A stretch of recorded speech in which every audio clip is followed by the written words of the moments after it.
Hello বন্ধুরা, তোমরা সবাই কেমন আছো? আশা করি ভালো আছো। তো দেখো, আজকে বানাবো কচুর ডাঁটা ও মাছের মাথা দিয়ে কচু শাক। এখানে দেখো, আমি কচু ডাঁটা যেহেতু আমাদের বাড়িতেই লাগানো আছে, আমি ওখান থেকে কচুর ডাঁটা কিছু কেটে নিচ্ছি। আমি কেটেও নিয়েছি। কচুর ডাঁটাগুলোই নেবো, নিয়ে তরকারি করব। কচুর পাতা দিয়েও হয়, তো কচুর পাতা দিয়েও করা যায়। আজকে আমি কচুর পাতা দিয়ে করবো নি, কচুর ডাঁটা দিয়েই করব। এখানে দেখো, আমি কচুর ডাঁটাগুলো আস্তে আস্তে করে ছুলে নিচ্ছি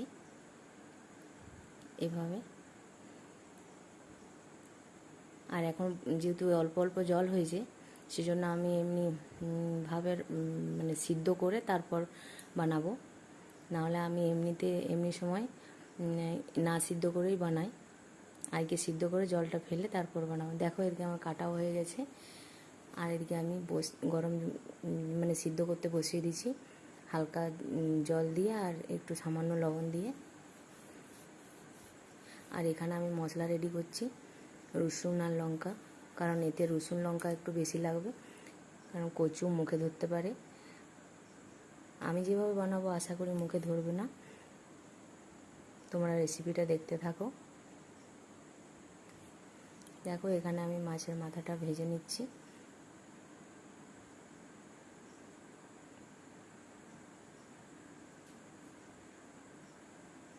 আর বন্ধুরা, আমাদের এখানে একটা মাছের মাথা, এই একটা মাছের মাথাতেই 30 টাকা নিয়েছে। আমরা তো মাছের মাথা আলাদাভাবে কিনি না, আজকে নিয়ে এসেছিলাম, তো একটা মাছের মাথাতেই 30 টাকা নিয়েছে, সেজন্য জানি না আমরা। দেখো, এখানে আমি জিরা ফোড়ন, লঙ্কা ফোড়ন, একটু কালো জিরা দিয়ে দিয়েছি। তাতে এবারে কাঁচা লঙ্কা, কেটে রাখা পেঁয়াজ, আমি একটা মতো পেঁয়াজ দিয়েছি, একটা গোটা বড় পেঁয়াজ, আর একটা গোটার মতো রসুন, আর লঙ্কা বেশি পরিমাণ দিয়েছি, কাঁচা লঙ্কাই ইউজ করেছি আমি। এখানে দেখো, নুন হলুদ দিয়ে দিচ্ছি পরিমাণ মতো, দিয়ে ভালোভাবে নাড়াচাড়া করে এবার আমি যে ছিঁচে রেখেছিলাম রসুন আর লঙ্কাটা, ওটাও দিয়ে দিলাম। এবার একটু নাড়াচাড়া করে আমি যে কচুটা সিদ্ধ করে রেখেছিলাম জলটা ফেলে আর দিয়ে দেবো। এই যে এখানে দেখো, জলটা ফেলে দিয়েছি। জলটা ফেলার পর এই যে কচুগুলো আমি দিয়ে দিচ্ছি। আমার এই সিম্পল রেসিপিটি যদি ভালো লাগে তাহলে like, comment, share and subscribe করে দেবে। দেখো, এখানে আমি নাড়াচাড়া করে নিলাম। একটু কালারিংয়ের জন্য আমি একটু কাশ্মীরি লঙ্কা দিচ্ছি, বাদবাকি আমি কোনো এমনি গুঁড়ো লঙ্কা ইউজ করিনি। পুরো রান্নাটাই তোমরা দেখো।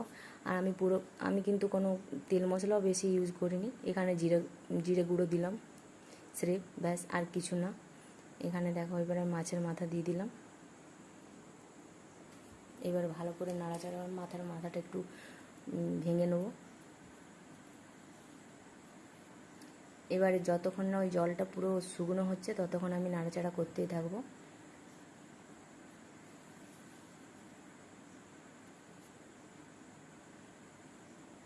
দেখো, অনেকটাই শুকিয়ে এসছে আমার।